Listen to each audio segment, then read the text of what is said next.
Okay, so whenever I was in LA, I went on the Sophia Franklyn podcast, and she was such a darling. She was so sweet. And her assistant, Alex, I absolutely adore. She was so kind, and Sophia was so sweet, and her entire team were. She messaged me whenever I was in LA. And actually, the day I arrived, like, I hopped off the plane at LAX, and I got a DM from Sophia Franklyn. And she was like, hey, are you ready to do a podcast? I would love to have you on. And she was actually in New York at the time. She flew out to LA. And I filmed it. It has just been posted. I want to watch it and go through. Because this was filmed a while ago, the LA trip, so much happened that I don't even remember properly what I talked about. So I want to go through this. And again, she was so sweet in person, and we are just going to get to this. We're going to watch this on 1.5x speed, and let's get to it. All right. Doing in-person podcasts, by the way, are terrifying. I was absolutely shitting myself. Whenever I went in here, it was like the Spotify studios. Wait, what is going on? Why are people saying Deaf Noodles? Everyone's saying Deaf Noodles. Hi, Deaf Noodles show. Is my bestie Deaf Noodles here? Oh my god! Hi, Dennis! Deaf Noodles is reading. Sorry, I have my alerts off. Hi, Dennis! My new BFF, Dennis. Hi, Dennis. Hope you're doing well. Send Raven my love. I love Raven. Raven is Dennis's girlfriend. She's so sweet. Hi, Dennis. Hope you're doing well. My new BFF, Dennis. I don't know if anyone saw, by the way. You looked so camp today, Dennis. Hi, too. Ooh, thank you. My favorite thing about the meeting up with Dennis, before I get into this, is just, this photo is so deranged. This height difference is just, I nabber. Bro is tall. But he was super sweet, and Raven was super sweet too. So hi, Dennis. Hope you're doing well. The shoes. Yeah, everyone was making fun of the shoes. Everyone was like, both y'all have big feet. Okay. Okay. All right, let's get into this. Colleen's best friend messaged me and was like, ooh, that is fast. You haven't put the lingerie on. Can you put it on over your clothes like I did on the stream? By the way, he's like... My hips. And how old are you? 14. Just makes me feel really fucking sick. It's Sophia Franklyn. You are listening to Sophia with an S, and the S is for phenomenal. My outfit in this, I got it at Hot Topic. It was a Barbie sweater. Hi, everybody. Welcome to... She's so pretty, too. I'm recording from WTF Media Studios. How gorgeous is it? I do not remember this. I do not remember this. Isn't that so bad? This was probably filmed like a week, maybe more than a week ago or something like that. I do not remember this. She really is beautiful, though. 5-minute conversation. Where am I looking, by the way? Because this is right here. Yeah. Sorry, as you can tell, I don't do this often. But yeah, the first thing I said was so how awkward. Unbelievably beautiful, and the scale of this setting is incredible. Let me go ahead and introduce you, because that's what professional podcasters do. Adam McIntyre, you are a social media sensation. You've been... Oh, they didn't show my face, but whenever she said that, I went like this into the camera. In a lot of headlines recently. I want to dive into all of that, but I just think you're so fantastic. I was like researching, and I went down a rabbit hole into all this stuff. I watch your YouTube videos. Do you edit them? And she was super sweet behind the scenes as well. Vlog or no? Not really. I kind of have like a stream of consciousness that I do, especially if it's like a topic that I'm really passionate about. I will, like, someone needs to hit the stop recording for me, which you will find out very soon. They also bought me a Red Bull. They were like, do you want anything? And I was like, a Red Bull. They got me one. I was like, yes, bougie. You should be a podcaster. Are you going to launch a podcast? I just kind of, the responsibility that comes with that for me, I kind of like the lack of responsibility. Also, this is so unrelated, but the camera was filming from left, and it's something I'm so insecure about is my left side of my face. Like, I'm deeply insecure about it. So whenever I walked in the room and I realized that the sofa was on the left side, I was like, I'm gonna look so ugly. And then when we finished the filming, she was like, let's take a photo. And she was like, do you have any favorite side that you want to sit on for the photo? And I was like, oh, I like this side. And she was like, oh, that's my good side. And I was like, oh, it doesn't matter. I'll just, sit at this side. And she was like, oh, I love that. I've had people, that will be so strict that want to sit on their good side. And I was like, oh, I didn't know it was an option that I could sit on my good side. Responsibility with like uploading content on like social media and right. stuff like that. And you can do it when you want. Uh-huh. You have a face that needs to be on camera. I think that's really what you're trying to say. So you grew up in Ireland. Yes. I'm so intrigued by that. I want to hear about your childhood a little bit. Mm-hmm. So what part of Ireland did you grow up? I grew up in Derry, which is like the smallest city ever, and it's like really up north. True. Everyone knows everybody, and which is, I mean, ironic considering everything that's going on right now. The amount of people that are reaching out to me from like my school or people that I've like, you know, worked with for like a period of time or did apprenticeships with. Like everyone knows everyone. It's a beautiful city. It was definitely something that I wanted to get out of because it was, you know, I don't want to talk bad about it, but it was very small-minded and very whatever. So being able to go to other places was really eye-opening for me. But I still really, I'm a Derry boy at heart, so I really appreciate it. And the people there. But yeah, it was very like small. I was shitting myself. Until probably like 10 minutes in, I was absolutely shitting myself. Like, I remember in this moment being terrified. Oh no, she had done her research and she knew, but her research was centered around Colleen. Her messing up, what'd she say, like Molly sings? Good for her. Humble city with very small. I was people, terrified. People are the best part about it.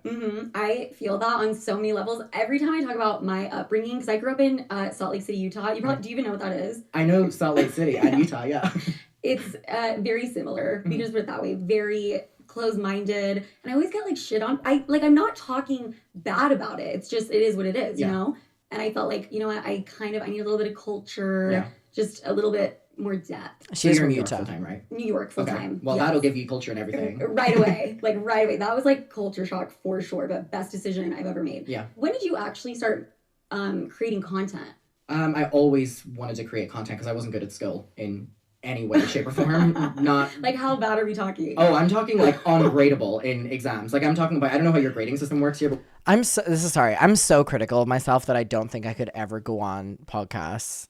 I'm being so critical of myself right now in my head, watching myself, that I like don't think I could do this often. We do like letters and stuff. I would get U on like math exams and stuff. Do you know what U means? Is that like an F, like failed? Ungradable. I didn't even know that was a thing. Neither did I until I saw that. How are you ungradable? Being that bad.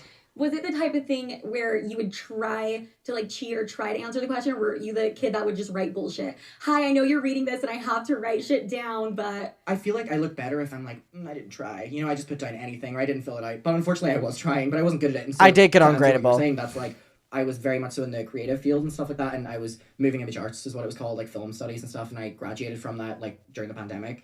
And I was uploading content on YouTube though since like 2010, and it was like, let's not revisit it, but like singing covers and stuff like that. Do one for us right now. You're like, I'm not going to do that. Wait, just tell me one song you did the cover to. I seriously thought she was gonna make me sing here, and I was shitting myself. I was like, shit, I shouldn't have said that. Call Me Maybe by Carly Rae Jepsen. Oh, not the ukulele cover already. Crazy. Oh my god, I didn't even do that on purpose. She went like rich. that. That is rich. For people listening, we will get into the ukulele is really the star of the show, but Carly Rae Jepsen, that's a great one. Yeah. I thought you were going to say, hey there, Delilah. Do you know that one? I do know that one, but no, I was just a little gay boy at heart. It was all the gay classics from like 2012 and stuff. So I did that for a couple years, and then whenever I started really getting into like YouTubers, it was like Jenna Marbles and Colleen Ballinger. They were like my ones. I love you, Jenna. That content of like, I dare even say like comedy style, because looking back on what I was posting, it's not that. And then I was doing that for a good couple of years. I saw a sweat drip when she said, "Can you sing?" I was shitting myself. And then shitting when myself. The Colleen thing happened in 2020, which I know we'll get into, but like just like looking at it broadly, when that happened, shitting myself. I kind of like left the internet for a little bit, just kind of like gathering what I wanted to do. You know what I do remember from this day? The first question she asked me, my throat caught up and I needed to cough for the entire duration. I remember the second they called, like, you know, all right, cut on the podcast, I coughed up my lungs. So the entire time that I'm talking here, you might hear like a little bit of like, it was because I needed to cough so bad. And she started filming before I got to cough, and I didn't want to cough midway through. So it was like, and then I would talk. So like, there's moments that I'm seeing my like face like, or whatever, and it was because I needed to cough.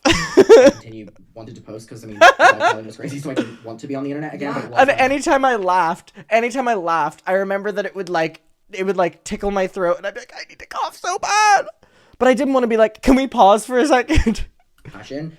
And then there was a scandal with Shane Dawson or something like that. And I made a video talking about what was happening because every one of my friends I went to talking about it, they were like, we do not know, nor do we care. So about the Shane Dawson what was shit? happening. Okay. So I filmed a video about it, and people were then commenting on that. So I continued doing that, and then that kind of segued into covering like drama. Then it kind of segued into commentary, and then we are where we're today. So since like 2010, which is weird to say. Anytime I go like this, it's me holding back a cough, by the way. Anytime I go, did you see that? Anytime I like try to like, it's me trying not to cough. So I filmed a video about it, and people were then commenting on that. So I continued doing that, and then that kind of segued into covering like drama. Then it kind of segued into commentary, and then we are where we're today. So since it's me trying not to cough. It's like 2010, which is weird to say. That's like such a testament. I need to cough so bad. You, because I feel like growing up in such a small-minded, community, the fact that you're like, you know what? I'm gonna start recording myself doing covers of songs, and I'm gonna fucking make it, and I'm gonna kill it. Like, I never thought that way. Yeah. You know? I don't think I did as well. I think the delusions were just crazy at that age. I'm not saying they're any better now, but like they were crazy at that age. Yeah, I mean, delusions of grandeur are what every successful person Her has outfit in was so common. cute, I too. guess. Did you see Don't it be again? humble, like you're delusional. It's completely amazing, incredible. Okay, so let's just like dive into it because I feel like talking about Colleen. Damn, she gave me 6 minutes before we dived in. Talks about your story, you know, because it was so much of your life. Yeah. So Colleen Ballinger, aka, oh my God, what is it? Miranda Sings. Miranda Sings. By the way, I did not grow up like even knowing who she was. Like, If I I had could no trade idea. positions with her, I would like that. That is fucking good. So you discovered her. I think you were 9 years old. Yeah, it would have been around 2012. I discovered her. 2011, 2012 was the first video I saw of her. Yeah. Okay, what grade are you in when you're? Oh my 9? God, Janet Devlin, hi. I'm so bad with this Didn't I shit. just tell you I failed maths? So don't let me go back. But You know it would what? have been really young. It would have been like, I think it was around like 9 or something like that. Okay. So you discovered her, and what kind of drew you to her? What did you like find enticing about her? Well, I really enjoyed the Miranda Sings character because it was obviously catered towards children, which it still is, which is an argued point, but it is. I very much so fell into that humor because that was what That was sofa catered was to. so And comfortable then too. If it was just Miranda that wasn't Colleen, it would not have turned into what it was because it would have died out. But whenever I learned that there was this whole other section By the way, Colleen adding PG-13 on her website was only added after the pandemic, for context as well. of Colleen Ballinger, I got really in the world. And there's videos of her online being like, I love my show because there's jokes that like the parents like that go over the children's heads who buy the tickets. So she's aware. her sister uploaded, her brother uploaded, everyone uploaded. So it was kind of like this like big world that you were watching, this big like reality show. And there was so much content to watch. So a lot of my time was watching every single video that all of them posted every single day rather than any other creator. Yeah. So that was why I really started getting in it because looking back on it now, it's crazy to think, but they were always catered towards like My feet going 2 different directions. Literally this.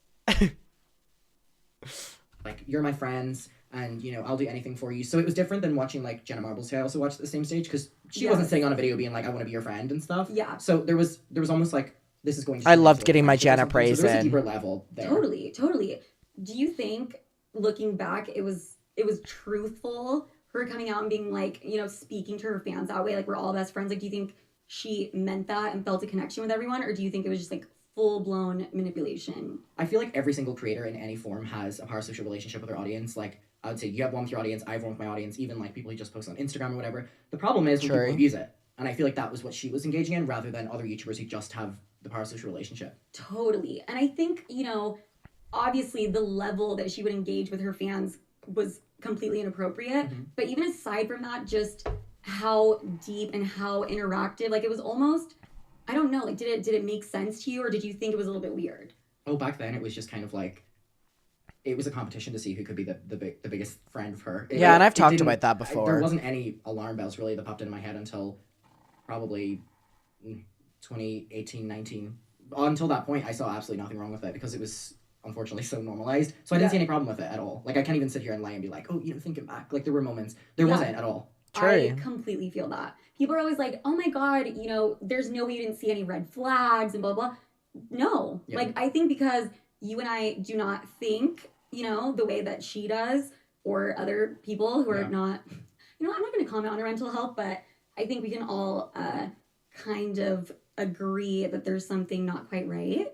You're You're looking at me like Oh my God. So when she said this, she was like, I think we can, oh my God, thank you so much for gifting a sub, 17. She was like, I think we can all agree that there's like something wrong, you know, that there's like something off there. I was not allowing myself to be dragged into that. I just went like this.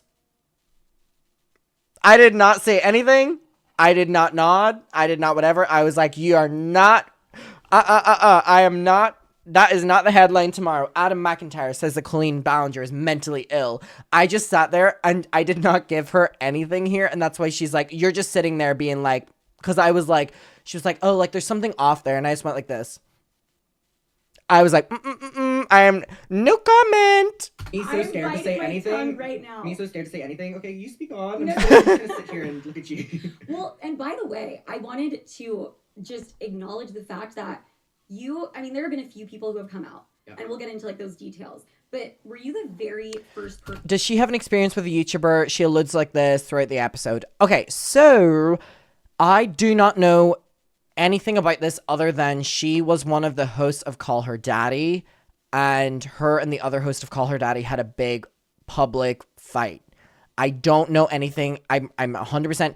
You'll notice it whenever she makes like comments about things that have happened in her life. I do not really say anything because I don't know what happened. I don't know the context, but I know that her and the host of Call Her Daddy had a big falling out, and now they have 2 separate podcasts, but I don't know anything further than that. And you'll see whenever she makes reference to it, I don't say anything, not because I was playing both sides, but because I did not know about the situation. Person to publicly say anything negative about her. I don't think I was the first to say something negative about her, because there were times here and there over the years of when I was like texting with her or calling with her that she would say, you know, someone said this or someone said this, and like, can you investigate it? Like, I used to just go through gossip sites on the internet and stuff like that. So there were people that said negative things about her, and whenever she got divorced, there was a huge hate train towards her. So I wasn't the first, but I think what was different about my video was it was like the first, I guess in her eyes, threat of like truth coming out. Because I think what's different about talking in 2020 about her versus now is it kind of makes sense to me why she wanted to shut me down so quickly in 2020, because in 2023, when I spoke up again after Cody Tyler made that video, look at the amount of people who've spoken up. So I think that there was like a domino effect that she was scared was going to happen, which has inevitably happened now. Were you shitting your pants? Because that took a lot of... Don't fuck over so many people. Don't fuck over so many people, and then on your way down, they all won't fucking step on you. Bravery, and she's, you know, has, 10, 11 million subscribers on YouTube. She's huge, or was. And... She was so shady throughout the entire podcast there. She's like, you know, she's popular. Sorry, she was popular. And I was like, okay, you can say it, but I won't. Not shade, by the way. That was just true. She's 36. See how I don't give anything? Yeah. You're 20. Mm-hmm. So she was 16 years older. Mm-hmm. So the fact that you were brave enough to be like, you know what? I don't care that she was so sweet. Massive platform. Mm-hmm. She's older. You guys had this relationship, and you were her number one fan, right? Yeah. So that takes balls to be like, you know what? I didn't think it was going to do what it did. And the full-on example I can give to that is the 2020 video was made specifically for the her fans. Because there were so many plot holes in the video, because to the fans who were doing what I was doing, it made sense. Mm-hmm. So when the video reached the general public, they were all like, okay, well, there's a gap here, there's a gap here, there's a gap here. What I was trying to say, but obviously I couldn't because it was like the dogpiling was crazy, is it's for the fans. Like in my description, I'm like, I'm making this for, you know, the fandom, to let them know that I'm like cutting ties, because my audience on YouTube that stage was really small. So the only people watching were always, how's Colleen doing? Or, you know, whatever, how's your friendship with Colleen? So I wanted to make that to be like, okay, stop asking those. So that was what the video was for. It did not want it to do what it did. And the reason, again, for that was because there were so many things, if I knew it was going to have done what it did, I would have done differently. So in 2020, was I nervous about it? Yeah, because I knew that I was going to be speaking out and losing a lot of my friends at the time. That was the main thing. True. And then in 2023, it was just kind of like, oh, we're doing this again. Like when Cody made that video, I was like, we're doing this again. Yeah, she was very genuine. She was very genuine. And I kind of had like a day. Thank you so much. I was like, you know what? Smoking Pepsi, thank you. Everything out there, and this is like the last time. So like, if everything's out there, I can't revisit this in 3 years, and no one can, because everything's out there. So let's talk about it now. Y'all want this, you know? Because Cody made that video trying to get everyone to talk about it again, talking about my story, things I fuck Cody Tyler. Fuck Cody Tyler. Can we get some fucking tomatoes in the chat for Cody Tyler? Fuck Cody Tyler. I did not want to share. Because again, the 2020 video did not scrape the surface at all about the inappropriate things, because I did not want my parents to know about it, and I didn't want my friends to know about it. Wow. So when Cody released that this year, it was kind of like, okay, someone Thank else you. is talking about it. I may as well put everything out there so I don't have to fear one day that another person like Cody will share a screenshot between me and Colleen showing Colleen being inappropriate towards me, and I'll have to address it in 3 years from now. So it was different both times. Yeah. But it was very weird both times. Yeah, totally. I love that. You're like, you know what? I'm just gonna get out in front of it, and I don't want to wake up every day worried about what's gonna be said. I'm just gonna like own the shit and put it out there. It was 100% that, and I think I don't like saying I was trying to like take control of the situation, because it wasn't like that, because it was already out of my control once Cody did that. Yeah. I feel like I'm not even watching myself here. Bonk. Sorry, people are writing bonk in the chat. I haven't done that in a while. I feel like I'm not even watching myself here. It feels super weird to watch this. Like, it feels so weird. It's actually sad you have to be scared of people releasing that. That's why this is different. You know, in 2022, or 2023, sorry. When Cody did that, I put everything on the table, and I was like, y'all are not going to hold shit over me anymore. I'm putting it all out there, and you can fuck off. But it just wasn't Cody's story to share. And that was I want to get a signboard very soon. I just don't know what to buy or how to work it, but I would love like signboards of like Cody Tyler and stuff. Like, I wanted a computer and all about all these different things. So if anyone knows how to do a signboard, let me know. that's why this time it was a little bit different, and it was kind of like I was way more sad doing it this time than 2020. And I feel like I appear more sad in my 2020 video, but the 2023 video, I had dealt with it for 3 years, so it was less fresh to me in a way. But yeah, it was different both times, but it still sucked either time. I bet. I mean, I feel like we should actually back up for people who don't know Miranda Sings, aka Colleen. What was like the first See, she knows Miranda Sings' name. thing that made you feel uncomfortable, where you were like, this is not okay? It was whenever she started sharing to me about her divorce, because that was when we really started getting close. It was like my Fucking 14th divorce. birthday. It was September 30th, 2016, I think. Not Cameo. Cameo have just DM'd me on Twitter. Hey, Adam, we've had a few fan requests recently for you to join Cameo. Who's messaging Cameo? Would you like to give Cameo a try? We think you could have fun on here. Best, Kyle. Who the fuck is reaching out to Cameo and being like, I want an Adam McIntyre cameo? Who wants that? I think it was. And it was whenever she messaged me and was like, hey, happy birthday. I'm sorry I ruined your birthday, because she just posted her divorce announcement. On your birthday? She wasn't doing it to spite me. Oh, she wasn't okay, like, oh, it's Adam's birthday. Today is the day that I like. No. It just happened to be that day she posted it. And I posted on Twitter being like, oh, it's my birthday, and everyone was talking about the divorce thing. So she messaged me and was like, sorry I ruined your birthday with my news. Like, I'm going to be taking a social media break. Throughout that social media break that she took, it was like, you know, was when she really started opening up Yeah, to me. she told me everything during this. Abusiveness of the relationship. Right. She would make jokes about like her sex life with Josh. She would make jokes about like his penis size and stuff. And it was really around then whenever I started thinking like, I didn't be like, oh, she shouldn't be having these conversations with me, because I was just so happy she was talking to me in any way. But it was definitely the first time where I messaged one of my friends from home. I'm still friends with him. We were talking about it this week, and we were like, what the fuck? That I was like, you know, I don't really know what to say to her. Like, My friend Ellie. I'm 14. I've not like, had a kiss yet, and I'm like giving like relationship advice and how to, you know, talk her out of the divorce, because she was coming for, you know, tips and tricks, if you will, on how to deal with it. And my friend was like, yeah, but like, you know, she is your friend, and you know, whenever your friend's in need. And so I kind of just was like, okay. So that was the first time I ever felt weird, but I still went ahead with it because I was so happy she was talking to me, but all she was talking to me about was that. yeah, like that specific part of the relationship. Why? Yeah, I mean, whenever I think about this now, and like, if I was to meet a 14-year-old on the street, even as a 20-year-old, like, I wouldn't want to talk to them in general. I wouldn't want to talk to them in general. Like, a 14, 13-year-old, I really don't want to talk to you in general. Like, I have nothing in common as a 20-year-old. Oh my God, wait, hold on, I'm trying to see who that is. Irving, thank you so much. Like, as a 20-year-old, I have nothing in common with a 13-year-old. Like, don't even talk to me. Never mind me talk to you about, like, my sex life. And, sorry, and she was 15 years older than me. Do you think it never occurred to her? Woo, woo, woo, woo, woo. It's the sound of the police. Because you're 14, which makes her 30. I am 30 right now. Really? Yes. I was actually shocked at this when she said she was 30. I thought she was, like, 24. Go on. I thought you were 21. So I am 30, and I'm thinking about speaking to someone in the point I just 8th or said. 9th grade about a divorce, just even a divorce. Yeah. You know what I mean? Yeah. Why do you think she felt either A, comfortable doing that, or B, I guess no, A, like why did she feel comfortable doing that? Or do you think it was a little bit more evil? I think it was because anything she said, I would praise her. You know, Got if it. she came to me and said there was a problem in the relationship, I'd be like, That's what I genuinely believe. yeah, whatever. And I think it 100% boiled down to the fact that, like, I know a Power lot about this dynamic. relationship from both parties. I've spoken to both of those people who were in that marriage, like, at length. And I've heard a lot about each other, whether it was then or now or whatever. And I can kind of piece a lot together with the relationship. And I think it boiled down to the fact that she was getting a lot of shit about things that she had done. So she came to me. Got it. I was not blaming her for anything. And then I think the boundaries, like, slowly but surely kind of broke down over time. Parasocial. Because she would tell me things and be like, you know, I'm really trusting you with this. Like, don't tell your parents about this and stuff. So there was kind of like a unanimous trust between us. And I think it 100% boiled down to the fact that I was there to praise her for any situation. Yeah, you were like her yes man. So like any wrong she did, you were like, and also you're 14. So of course you're gonna be like, you didn't do, like, you're fine, you know? Yeah. Because you can't even understand like what the hell she's talking about. Yeah. I mean, you can't to like a certain degree. Oh no, I couldn't.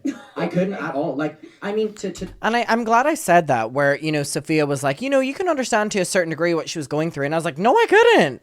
And Sophia wasn't saying it in any bad way. She was just trying to, like, you know, help me out in the conversation.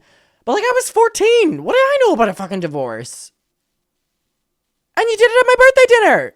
No, like, seriously, what the hell? Talk to me about, like, how should she handle when she's in a situation with him again, knowing that he was emotionally abusive towards her. What am I supposed to say? That's crazy. What am I supposed to say? Yeah. So that was the context for, like, honestly, many years. And even whenever she was pregnant with her firstborn and she was with her new husband, I mean, she was still talking about it. So, like, for years we were talking about this. Yeah. Years. Wow. And were you like her go-to, or would she speak to a lot of people, dare I say, like, you know, younger people that were fans of hers? Yeah. Or were you like the go-to? Well, we had a group chat called the Weenies. Right. And there was Shout out 3 the members in it, Weenies! including Jessica, who's Colleen's sister-in-law, and Colleen. Shout out And Jessica! She would talk about it in there as well. And, like, all those screenshots have been released now of her saying the same things about the emotionally abusive, the sex life, the penis size, all the rest, in the group chat. But then if she wanted to say something, like, a little bit more... Can you imagine how Josh feels, Colleen's ex-husband, knowing that, like, your ex-wife was talking about your penis size to children? And he only found out about that recently?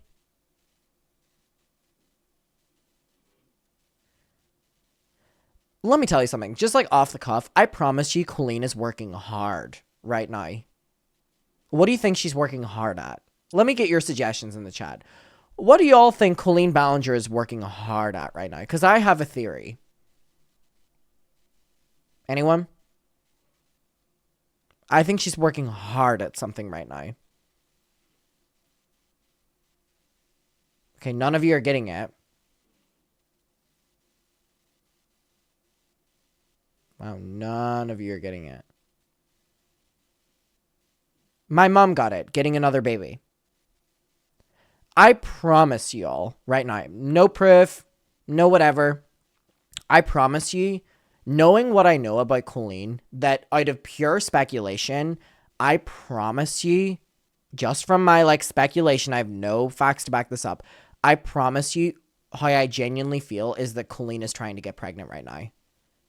Because Colleen could get pregnant now, come back to YouTube in November, peak Google AdSense when the money goes up because of Christmas, announce her baby, pregnancy vlogs, no one can hate on her, you're hating on a newborn or a new mother, you know, she's pregnant, why would you hate on a mother?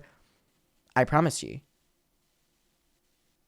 from speculation, I think that is what's happening right now. I think that she is working overtime to get pregnant right now so that she can come back with a pregnancy announcement, so then all the comments will be diluted to the pregnancy rather than anything else.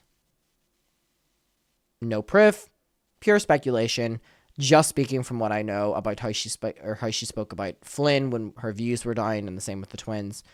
From what I heard about the other Weenies members, I believe that she is working hard to get pregnant right now.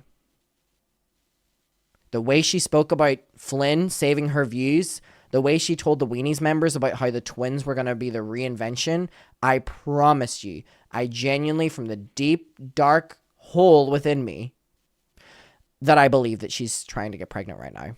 No proof, but I believe it.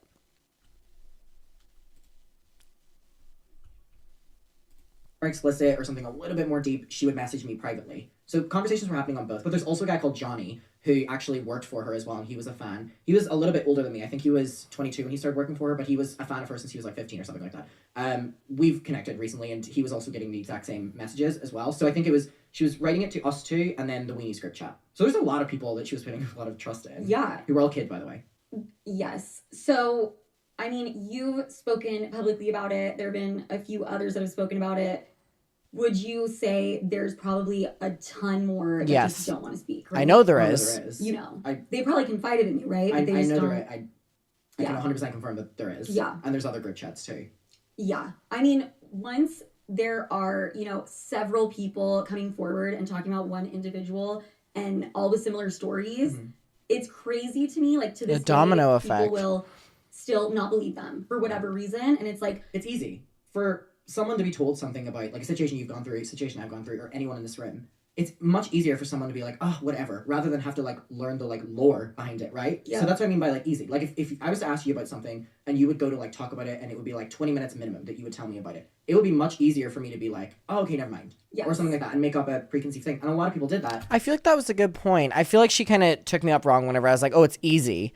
But then whenever I described it, I feel like I described it well, which is like, if someone's going to tell you something for 20 minutes and you have to understand the lore, it's much easier for you to just come up with your own perception of something and be like, okay, whatever. With the Colleen thing, and a lot of people did that with whatever we all go through as well. It's very easy to, like, throw something aside. Yeah.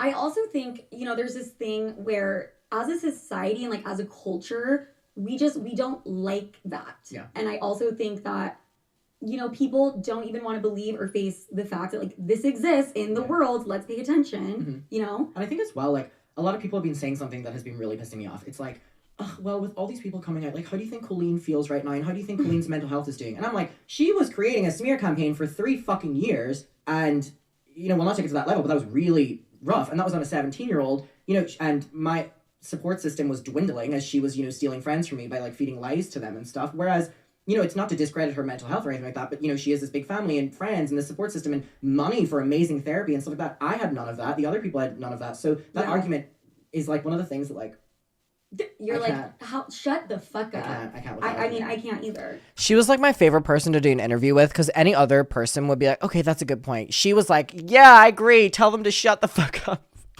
And it wasn't even just you. Like, it sounds like she, you know, launched public smear campaigns on her ex-husband, really on anyone who... Ex-friends, ex-fans. Yeah, it goes on. And she would never do it directly. No. Right? Like, that's like the little smart marketing shit. I mean, I'm not gonna say smart, but she was like, I don't want to be the one to do it. And why do you think that No, is? it was smart. Because she always came across as YouTube's golden girl. Yeah. And, like, all the YouTubers behind the scenes and all the fans knew that that wasn't the truth. But to the general public, which is what, you know, is obviously most important to her when she's trying to make money, think that she's great. And I think what was so interesting is, last trip I came here or something like that, like one of my last... Hold on. The editing on this is so good. Because at this stage, I think I had finished my Red Bull. Like a big can of Red Bull. And they have not shown me drinking my Red Bull once. Sorry, that's like such a minute detail that like doesn't matter at all. But they like gave me a huge Red Bull and I was drinking it throughout talking and answering her. And they have not included any of that. And I think I've like now finished the Red Bull. Whoa, that has rocked my world. Whoa. LA trips I got reached out to That's by crazy. a YouTuber who used to be in her social. My Red Bull's done. I've told this story before, but they reached out to me and they were like, "Hey, just want to let you know this happened. This happened." Yeah, they said no free sponsorship here. This happened to us. This happened. One day, people will know the truth about her, and this is someone that people still think that is publicly one of her friends. Wow. So that for me was kind of like a moment of like, okay, yeah, you know, I'm not going crazy here. Yeah, because I'm sure people have tried to make you feel that way. Yeah, you know, her, obviously. Yeah. But I mean, I'm sure, like, her fans. Yeah. And I'm sure, you know, you had such a close relationship with her. She was your best friend. You idolized her to some degree. Yeah. And for all of a sudden, for that to just be gone overnight, and then she, like, goes evil on you. Yeah. What did that feel like? Like, what were you thinking? It's, like, something I'm still dealing with. Where'd my Red Bull go? And you get it, because, and I wonder if you'll feel the same way, it's like, you start to question everyone's motives, because how can you trust that one person so much for them to do that. So Yeah. if I trusted them so much, for the day-to-day person, like, what are their intentions? And I don't know about you, but I not only struggled with it with, like, extended family or, like, friends, but I, like, really struggle with, and it's like an inside joke in my, like, friend group in Brighton, that, like, Adam doesn't date, Adam doesn't do hookup culture, right? Yeah. And the only reason for that is because I'm so God scared on people only wanting me for things now, after thinking that my friend for all that time only wanted me for that thing. So, like, oh my God, to hear that, you know, you feel the same way on that, it's, like, super validating, but it's like, it really does, the lingering effect is crazy. 1,000%. I think, you know, with me, it was so this is her talking about her experience, and obviously this was, you know, the situation she went through with Call Her Daddy. But, like, even though I didn't necessarily know her situation, to, like, talk to someone who had been through a similar situation, but it wasn't my situation, was so validating. jarring. And I remember, like, I swear to God, this is gonna sound crazy. My mom is my best friend. She is my sister. She is my world. She is my life. I had, like, instances where I was like I wouldn't trust her for some reason. Because it's scary, you know? It's hard to know the intentions after something like that. Yeah, it really is. This story is, like, I feel like it's, like, you know, a beautiful mind, and, like, we're scribbling, and it's, like, over here. But let's back up a teeny tiny bit. I wanted to ask you about the other people in the Weenies chat. So the Weenies chat basically were her fans, right? Yes. And you guys would all go in this chat and talk to each other. Yeah. What is your relationship like with them now? Well, until, like, 3 weeks ago, I didn't have one, because they all turned on me in 2020. Yeah. And they've now came forward with screenshots showing that she wrote in the group chat, like, do not even watch his video, do not trust him, he will turn on you how he turned on me. She did all this, so they all Which is so funny, because she turned on you, but... And they've all turned on her now, so. But because they were young as well, so I don't hold anything against them, because they all see it now. Yeah. And I'm not here to be, like, the police of, like, when people should figure things out at all. What relationship do I have with them now? I'm friendly with most of them now. I mean, I think most, if not all of them, have, like, apologized to me within the past, like, 5 weeks, or if they've not apologized, they've sent, like, I didn't understand the gravity of it, and it was really one of the videos that they watched recently where I put that they were like, oh, this is not what we were told happened at all. Yeah. So my relationship with them now is that I just respect them all. And I'm like, and they also went through something as well. I mean, they're all coming to terms with what they had to deal with as well. So they're equally in this. Yeah, and I have no problem with any of them. You're one classy ass bitch. I love that. Is that classy? Yeah, you're like, I respect them, you know, and I'm not. I mean it though. They're like, we're all so similar in age. Like, it's not like, I mean, there were people that were younger than me in the chat. I think there was one girl below me that was, I think, 13, and there was me, and then there was, like, 15, 16-year-olds, and I think there was, like, one or two, like, 18, 19-year-olds. So we're all similar ages. So, like, I'm not even saying that to be like, oh, I respect them and stuff like that. I genuinely mean that, like, we're all I mean the it. same age now. We're all dealing with this. Not classy mucker. Way. We're all kind of confiding in each other, and I have so much respect for them because they've all helped me within the past month be like, wow, True. I'm not crazy. Yeah, well, and you understand there was some level of, you know, brainwash. Yeah. Or, like, they were acting out of fear, you know, when they were, like, you know, True. like, bullying you or talking shit on you or whatever. And they were still under her thumb. I was just shaking my head earlier because you're talking about these ages, and you know that you are 1 year older than my little brother, who's 19? Like, it's just alarming to me, like, her behavior. This is, like, my theory. I am not a psychiatrist or a mathematician, so take what I... Here we go. Take what I say with a grain of salt, but I totally get it. She liked having relationships with people who were maybe younger because they couldn't... Weird statement already. Huh? Weird statement already. I'm glad I said that. Whenever she went to say that, I was like, okay, I don't know where you're going with this. This is a weird statement that you're already saying. I'm like, how do I say this and not make it sound like the creepiest shit ever? Do you think she is mentally stunted? Oh my God. I was so heated when she asked me this. And I think my answer to this was, like, quite good.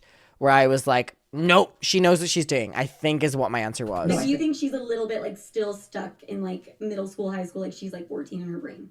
No. I think she 100% knows what she's doing. Okay. I mean, she was able to use all of us to her defenses. It wasn't like, she wasn't our friends. I think that's worse, but yeah. But I think that is genuinely the reason. I think all of the weenies have came to that. I don't think at all this was, and I've seen a lot of that. People were like, you know, she was homeschooled and stuff like that. No, like, she actively knew what she was doing, and she was doing it for that reason. Yeah. True. And I've heard what you said, like, through, like, journalists asking it and stuff, and I've kind of been, like, so, it's been the one thing that I've been so, like, You're like, stern absolutely on, not. which is, like, she knew what she was doing, because me and her would have conversations about younger fans that she would talk to, even younger than me, whenever I was, like, 16, 17. We're at meet and greets, and she would get them to do, like, video edits for or something, and she was like, you know, I'll be just super sweet, and then they'll want to do it for me. So she was even coming to me saying how she knew what she was doing. So I don't think that there was any, like, stunted. I don't think the homeschool comes into it. I think it genuinely boils down to, like, it's a lot easier to get a bunch of kids to do what you want Of than a lot of course. like even me now like 20. Yeah. It's a lot easier to get a bunch of kids to do what you want than adults.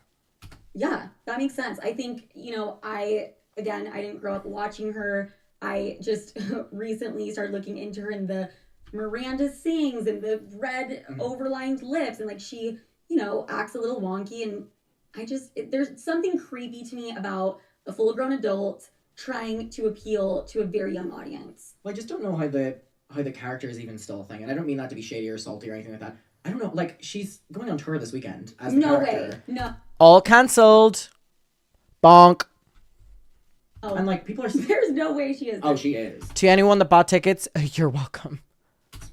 Okay, so she has like zero shame or what? Well, she did a Not show the like bonks. a week ago or something like that, or 2 weeks ago, and during the show, she made fun of the situation. She was like, she brought her husband out on stage, which, by the way, I know from the Josh time is a planned bit to get people to be like, oh, like loving wife. Of course. He comes out on stage and is like, I'm married to the best woman in the entire world. And Miranda goes, that's not what I heard, and the crowd start laughing and stuff. And she did like, Did she cancel or did the venues? I don't know, but all of them got canceled, like on the same day. It actually happened during the Magic Happens parade at Disneyland. We were at Disneyland and the Magic Parades happened. And it was like, the magic happens. Like, the music was playing, and then I got the notification. Pop Crave had tweeted, Colleen Ballinger's entire tour got canceled. And I went, magic does happen. like multiple jokes about like, oh, there's something All I'm gonna about- tell you all, but I'm not going to say any of those things. Like, she's going on tour making fun of it. So it's like, Oh my god! And she was like, "Babe, I wrote down a speech that you're gonna go the out." cue and, cards. You know I what? love my loving. It's like it's all just so contrived. Like, Yeah. I kind of want to go to the show and like. Oh, I've been to like 3 or 4. You do not want to go. Not recently, like back in the day. It's still, they're not. I don't think anybody is going to any Miranda Sings shows for the foreseeable future. Let me tell you that. No, I don't. Either way, no. I just want to go because I like want to throw a tomato out there or something. I don't know. Do people still do that? Not boo, tomato. When she said that, I thought about all of you because that's all we say on stream. Boo! Tomato. Well, so when she brought that up, I was like, I feel you. So, okay. You were 14. She starts opening up about her and her relationship with her ex, who she also publicly smeared and destroyed. Mm-hmm. Right? Yeah. What a great gal. But they don't share kids, correct? No, they don't. Okay. What a great so gal. That was kind of the beginning, and then there were multiple things that happened after that were completely inappropriate and alarming. Mm-hmm. She sends you her underwear, right? Yeah. As a joke, Mm-hmm. under the guise of a joke. Yeah. What do you think was her intention behind that? Like, Well, she genuinely thought it was funny or what? When she addressed it in 2020, Mhm. she was like, there's context everything, babes, like context everything. And she edits the context. She shows the live stream, and the clip is the starting of her being like, I've got these clothes I'm going to give away because I don't want them. And then she goes, oh, look at these like bra and panties, they're so ugly. And then she cuts to, oh my god, Adam's asking for the bra and panties. But the actual clip is her scrolling through my Twitter and being like, oh my god, he's so funny. This is so weird. I don't remember any of this. I don't remember the filming of this at all. I feel like the LA trip was such a whirlwind that I don't remember this. But I feel like I remember the first 30 minutes. I don't remember the last 30 minutes. We've got to send him something. And she goes, do you think he would want the bra and panties? Oh my god, then his parents would be like, who is this creep you're watching on the internet? And then Corey, her best friend, is like in the camera being like, Adam, do you want the bra and panties and saw stuff? that. She edited that out. They asked Boo, if I wanted Corey, it. And of course, as a boo. 14-year-old, I was like, they're giving me attention. And I go, yes, I want it. And she then edited it in the 2020 video too. She bought them, and I demanded them. But because if she included the clip of her and Corey being like, do you want them? Your parents are going to hate us and stuff. Hello. Hi. Yeah. I mean, now we know. Yeah. That is crazy. So she went back and tweaked it so it Yep. literally looks like you wanted it. Yeah, but the original clip is now out there, and I made a video recently where I posted that online, and then everyone was like, oh, I wish this was out there the entire time. And I was like, damn it was. You didn't look for it. Yeah. She just has a huge fucking mouth with overlined cherry red lips. I'm gonna stop talking Not Sherry Red Lips. shit on her. No, I'm not. I'm gonna continue. She goes, I'm going to stop talking shit about her. Actually, I'm not. She's so real. I like this girl. So, okay, the underwear. Yeah. Your mom kind of intercepted that, right? Because she saw it that was being sent to you. Yeah. My parents knew that Colleen was sending me a letter. Mm, Because she said that she was going to send me the bra and panties and then the letter. And She's I so ended up getting Lana the Del letter as Rey. well, which is what I wanted. And whenever it arrived, Well, yeah. Thank I wanted the letter. God. Yeah. I remember when the day it arrived, I didn't have any money or anything. I wasn't working. I was just like a kid. So any packages that came into the house, obviously my parents were like, what is this? So I was opening it. My brother Sean and my mom were standing as I opened it, and I pulled out the letter first because I knew what was inside. And I read the letter, and they were like, well, what's in there? And then I pull out, like, just like the craziest thing you've ever seen. And they didn't have a reaction other than being shocked. And my mom took the package. And then this is another part that gets rewritten. So my mom takes that and puts it in her room, and I keep the letter. And I don't really hear much from, like, my family's reaction. I'm so glad I tell this next part. It's about how creepy Corey DeSoto. Woo, woo, woo, woo, woo. It's the sound of the police. Fucking creepy Corey DeSoto. Mr. I'll never get a man. I'm unlovable. You know, West Hollywood gays hate me. Corey DeSoto. How he asked a 14-year-old to put lingerie on and send him a picture. Woo, woo, woo, woo, woo. It's the sound of the police.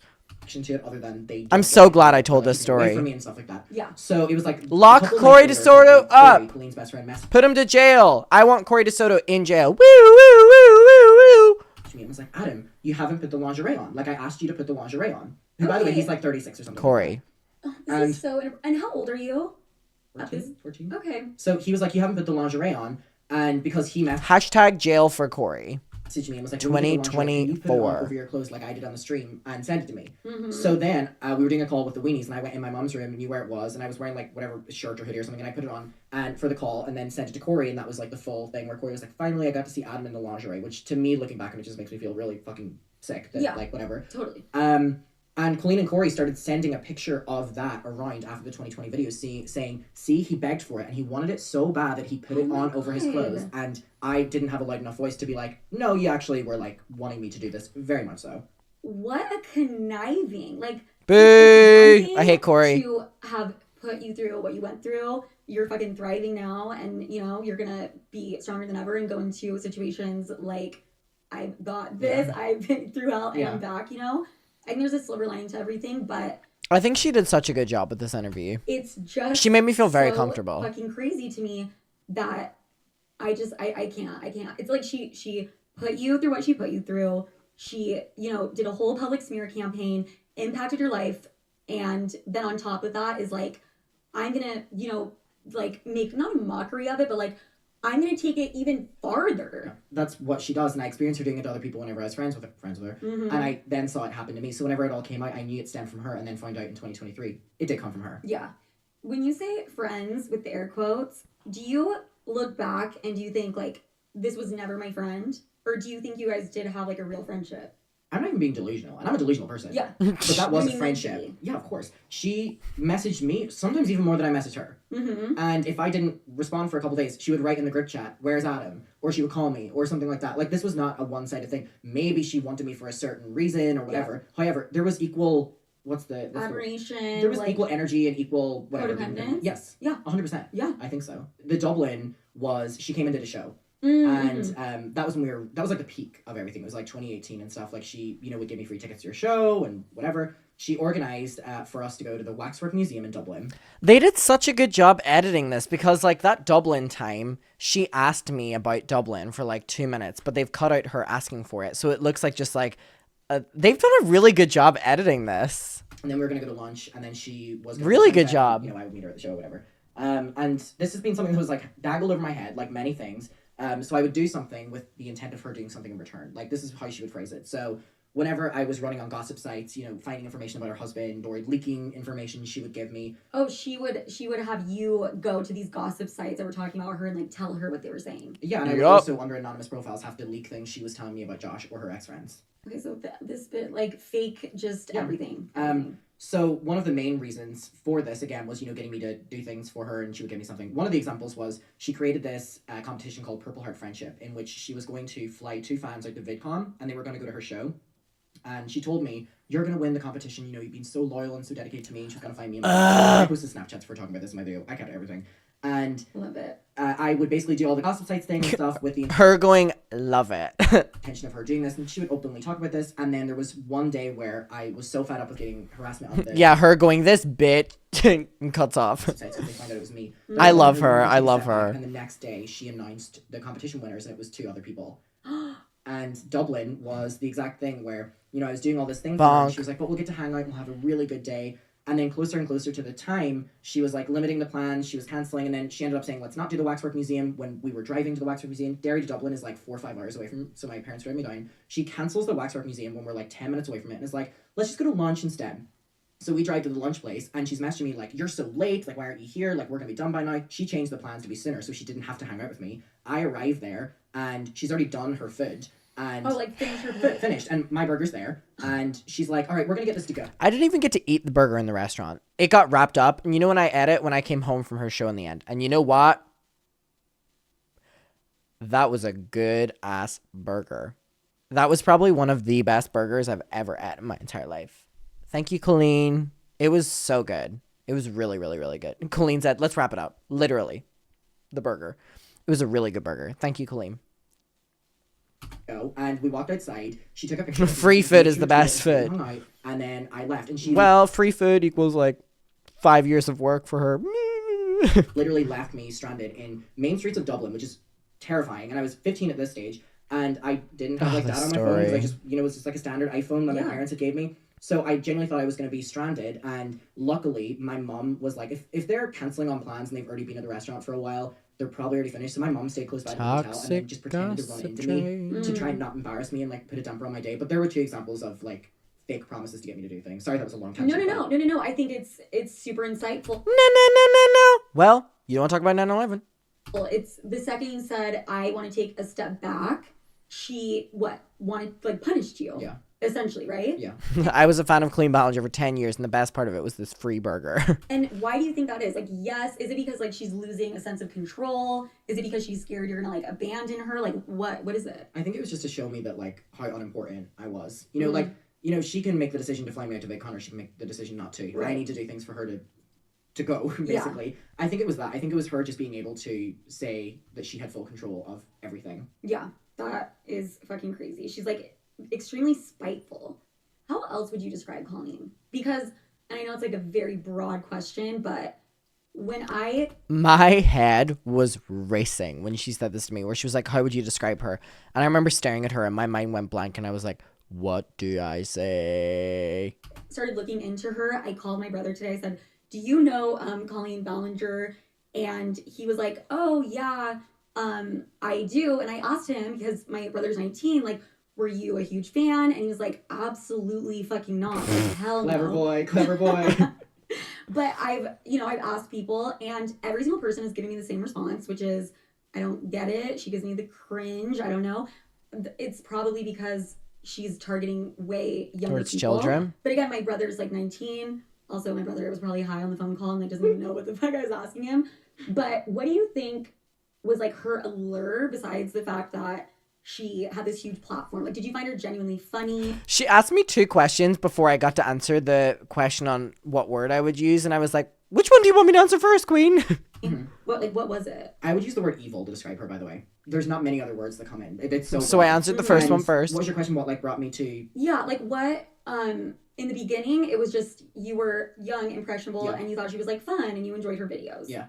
Now looking back, you would describe her in one word, and that's evil. Yeah, and I think as well, in terms of her content, in the latter years, the reason I was watching her thing was because I felt like I was supporting my friend. And also, in the last couple of years, all of the ideas she were posting. Thank you so much, McKenna. You know what I mean? Like, it was my ideas, it was my editing and stuff, so there was also a level of me supporting my own work. And it was really cool that, like, my favorite YouTuber, I was working for her, but I wasn't working for her because I wasn't getting paid. That was a big thing. She wasn't paying you? I didn't get paid once, no. Oh my, you have no idea, Adam, like, how much this speaks to me. Like, stealing your content. So this is her talking about her experience as well, which I didn't know much about, but hearing her talk about it was very validating to me. Claiming it as your own, like not feeling like you need to be... She was saying all this to me and I was like, but I don't know what to say. Compensated. It's just, I'm sorry, I cut you off. Continue. I think it was like 3 years I was like really giving her ideas and editing thumbnails, editing videos, giving content ideas for Miranda and Colleen. And then in 2020, she was like considering like ending the Miranda character, and I was really giving her ideas for it. And all of her viral moments on social media and Twitter and Instagram were always my ideas. And she always would be like, well, I'm going to hire you, next week, or you're going to be my unpaid social media intern for this amount of time or whatever. And it would just always be trial. Yeah. So much work. So much work. I mean, even now, if I hire someone on as an intern, they're getting a paycheck. it might not be like, you know, I think I was like, can I work for you? insane salary, but it's I like, think you I said can't- I will be working for you, not Miranda Sings. Well, also, you gave her all of her viral content, so that was gonna be my follow-up question is, would you like to join the team? And I'm not joking. I will be there. I will be there 9 a.m. I love that. I'll be asleep, but you can wake me up and pull me out of bed. That's the type of boss I am. So we have been talking about this crazy bitch for a while. I think this story is, I felt it. I really empathized. Look how cute. Look how cute Bonnie looks, by the way, my dog. She's like asleep. Hello, kids. Are you so sleepy? Are you both so sleepy? Oh. You know, you basically were ridiculed, and, you know, all of these people thought one way about you, all based on lies, all based on false Back to this things crazy that this bitch, person she with this huge says. platform is saying, which is something I can absolutely relate to. So you were working with Miranda, working for free. Let me just say that. Yeah. And for how many years were you working with her? It kind of started. Well, I was giving ideas. when Interning, excuse me, for a trial period 8 times in a row. I was really giving her ideas 2017, 18, and 19, and then it was 2020 whenever it really ramped up to her Tits wanting up. to bring me on. But it had to do the unpaid intern thing first. For 3 years. It was the longest internship. It was the longest job of my life. Put that show on your resume, like Yeah. literally longest job ever. Okay, so I know you started running like her Twitter account, and you guys kind of have this disagreement. And after this disagreement over something seemingly, you know, not that crazy, not that serious, she completely just cuts you out of her life. Yeah. Is that what happened? Yeah. Well, she ghosted me, but in the time she ghosted, I thought whenever she ghosted me, I was like, oh, you know, she just needs space. That's respectful. She's, you know, just had her baby. You know, why would she be doing anything other than just not responding to me? Well, I was wrong. She was in other group chats saying that I was creating smear campaigns, that I was running hate pages for her. So in the time that I thought that she was just, you know, taking a break from it all, you know, it was a lot in the media and stuff. No, she was actually she's so evil. talking shit about me in group chats, or Corey was talking shit on her behalf, and I confronted her about it, and then she turned like properly aggressive towards me then. Okay. Where's Corey at? Your local skill, you'll Wait, find what Corey is DeSoto that? there. Corey DeSoto, he loves being in group chats with very young kids. Okay, so they have that in common. Corey was in a group chat called Not that joke. Where's Corey? Where can we find Corey? Your local skill. She didn't get my joke. I said the joke, and no one in the room laughed. No one in the room laughed. No one in the room laughed. And the reason they didn't laugh was because they didn't know that Corey was also in group chats. So I had to describe that he was in group chats. No one laughed at my joke. It went over everyone's head. And I was panicking. Because obviously I don't have any creative control of this podcast. I was panicking. I was like, oh my God, I've just made a joke and no one's laughed. Watch this. and I confronted her about it. And then Watch she this. turned, like properly aggressive towards me then. Okay. Watch Where's this. Corey at? Your local skill, you'll Wait, find what Corey is DeSoto that? there. No one laughed. No one laughed. Ah! Aggressive towards me then. Okay. Where's Corey at? Your local skill, you'll Wait, find what Corey is DeSoto that? there. Corey DeSoto, he loves being in group chats with very young kids. Okay, so they have And then I had to describe the joke. that in common. Corey was in a group chat called Corey's Clit with children. Corey's clip with children. So she didn't know the group chat. That's why she didn't find the joke funny. And it was spelled Klit. Okay, I wonder how Miranda's gonna feel like when her kids start fucking joining group chats. How old are her kids? Young. This is something that really popped into my mind. Me not knowing how young her or how old her kids. Me young. Think about all of this. When she was like running smear campaigns to me, I was closer in age to her children than I was to her. That's something for me that was like, Yeah. Yeah. She would have been 30, like early 30s. Yeah. And as a 30-year-old, it's so fucking bizarre. Like, I keep using the word bizarre and crazy because I don't even know what label to give Yeah. it. It's, yeah. So, Where would you find Corey DeSoto? Me, your local skill. The room. Silent. What a humbling moment. No one finding my joke funny. I thought it was funny. okay. You guys have the falling out. She starts talking shit about you in these group chats. These group chats sound fucking insane. They were deranged. Like, Trisha. Whoa! I didn't even know I said that. Did you catch that? Whoa! Did you catch that? What the fuck?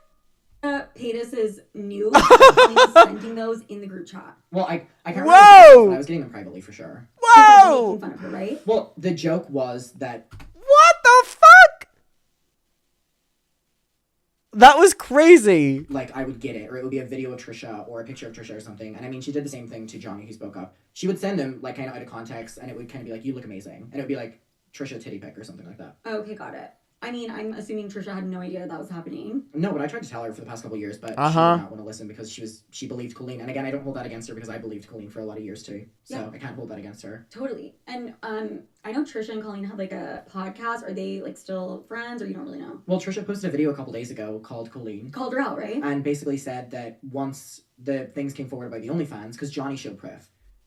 Johnny posted the text messages with Colleen where she was, posting or showing viewing parties of Trisha's OnlyFans content where they would make fun of her body or sending Trisha's videos or pictures or something like that. Like, Johnny has posted all of that on the internet, and as for me, we're dealing with that. Yep. Yeah. Uh-huh. Oh my god. And Colleen's doing that while her and Trisha are very good friends. Yeah, she, around the time that she was filming mukbangs with Trisha, after having her first son, she was sending them, like, peak time around there. So she was doing that, making fun of her, and then would, like, invite Trisha over the next day.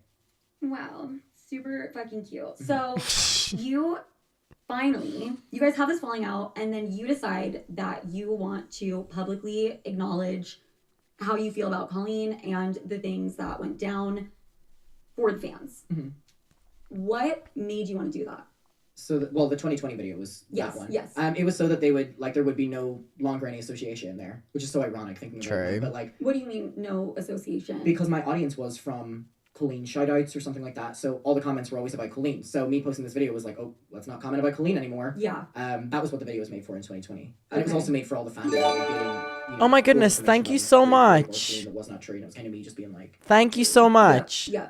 And it didn't. Sorry, that I way, accidentally enabled subscription only. I turned it off again. Thank you so much, Miss Demeanor. Like, you mentioned it earlier, but it didn't like really gain traction. A lot of people, it didn't like move people in a certain way, right? it moved them against me. That's for damn sure. What were you feeling in that moment when that was happening?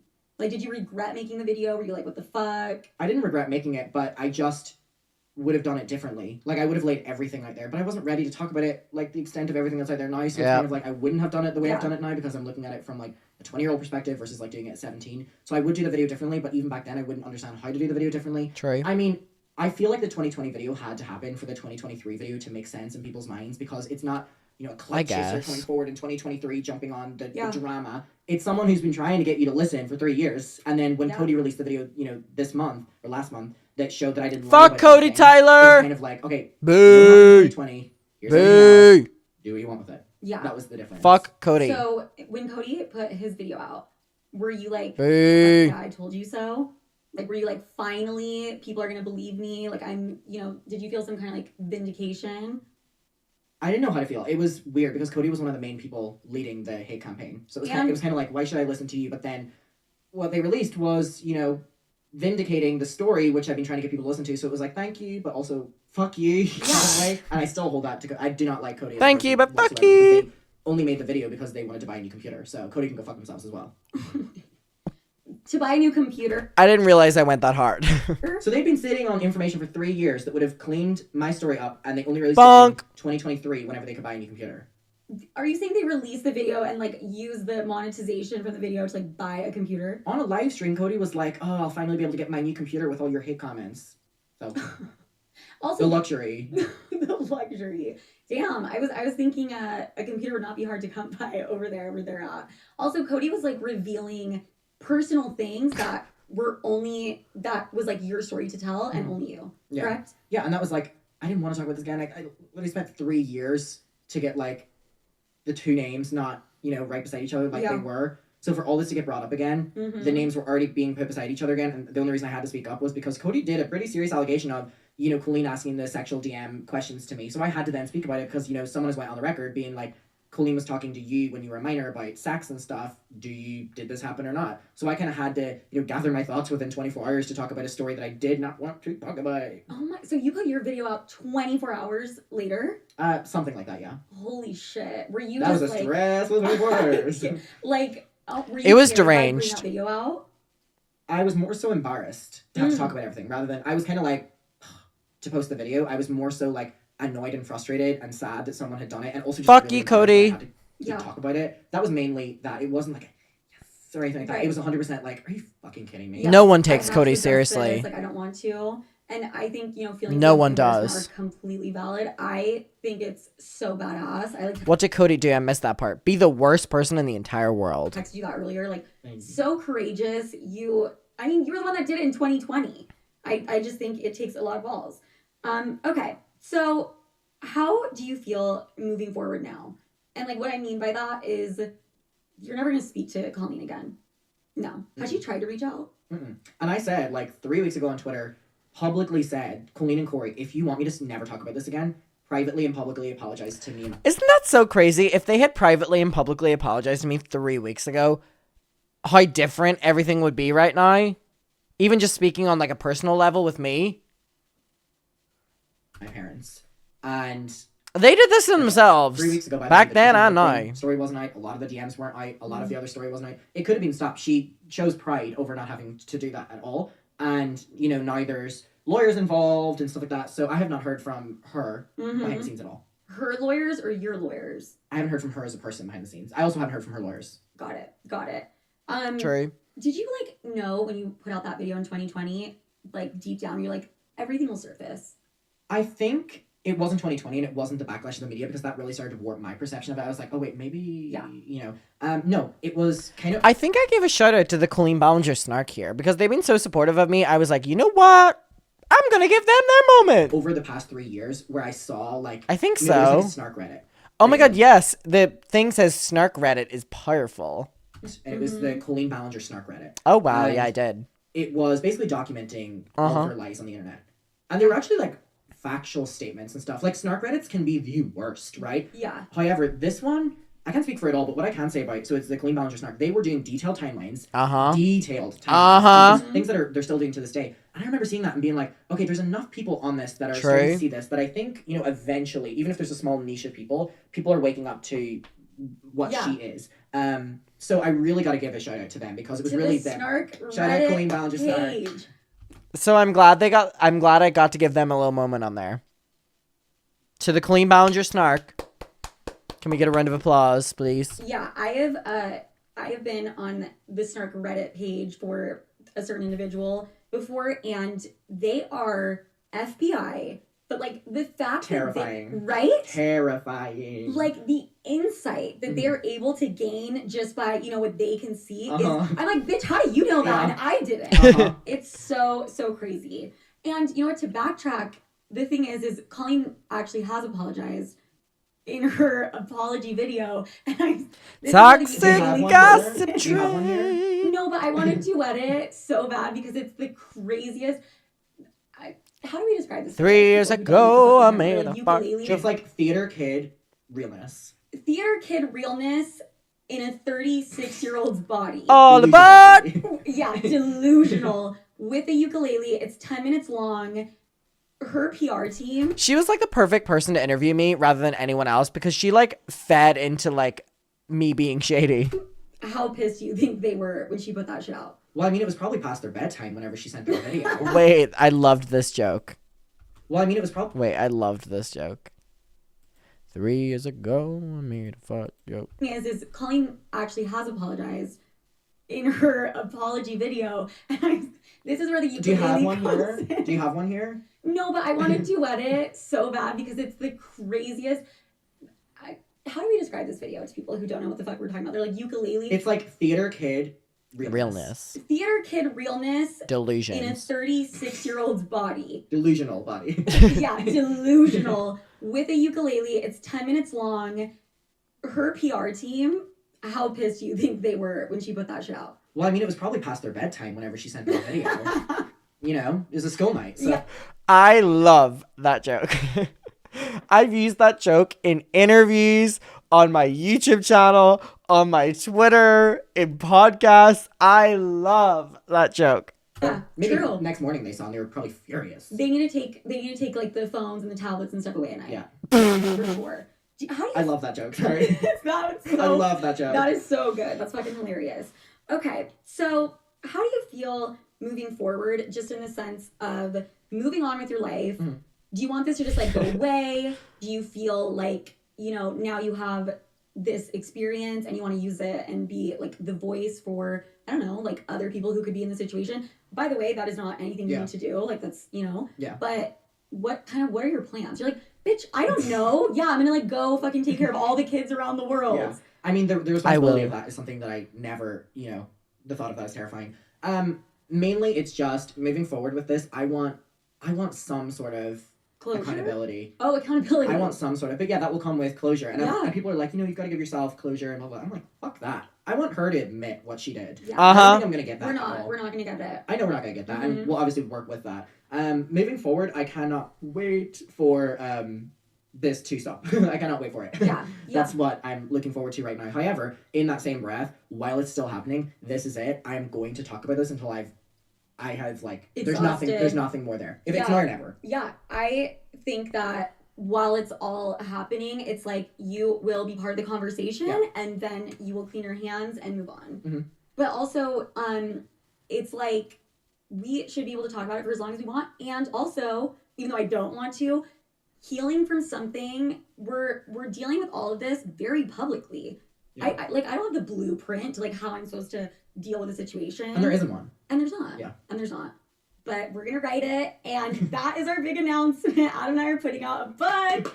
I will be at the book tour every single state in this country. But Adam, I'm gonna pull a Colleen, and you're gonna be the ghostwriter, and you're gonna be how brilliant. But then I'm just gonna it'll be my face on the cover. And we will see you at Barnes & Noble's very soon. Yes. Oh my god, that book signing will be incredible. Okay, Adam, thank you so much for coming on. Thank you. Everyone go check out. What is it? Molly sings. I can't remember. Molly sings. What is it? I can't remember her character for the life of me. Miranda sings. It wasn't that impression. Molly sings. This isn't Coachella. Miranda, I mean, whatever. And I made a Molly joke about Coachella, and no one laughed as well. Because she said Molly, so I went, this isn't Coachella, because all the influencers do Molly at Coachella, and no one laughed! No one laughed!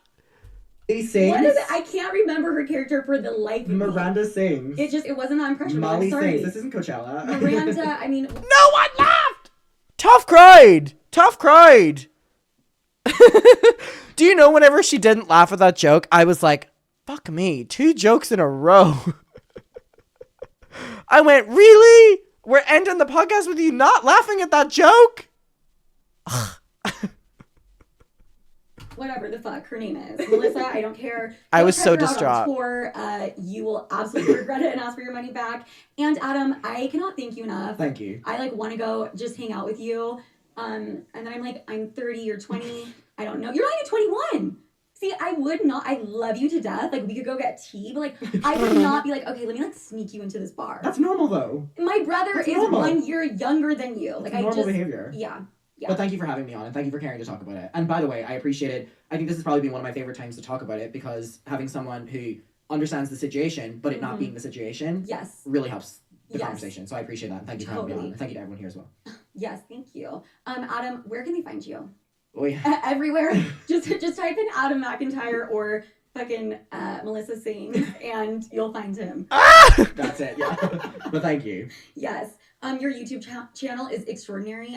Someone who can talk for 2 hours and be engaging the whole time is crazy. I get bored with myself after 20 minutes. Yeah. Bitch, shut up. Guys, thank you so much. Thank you, Miss Wiener. I will talk to you guys next week. Bye. Not Melissa Sings!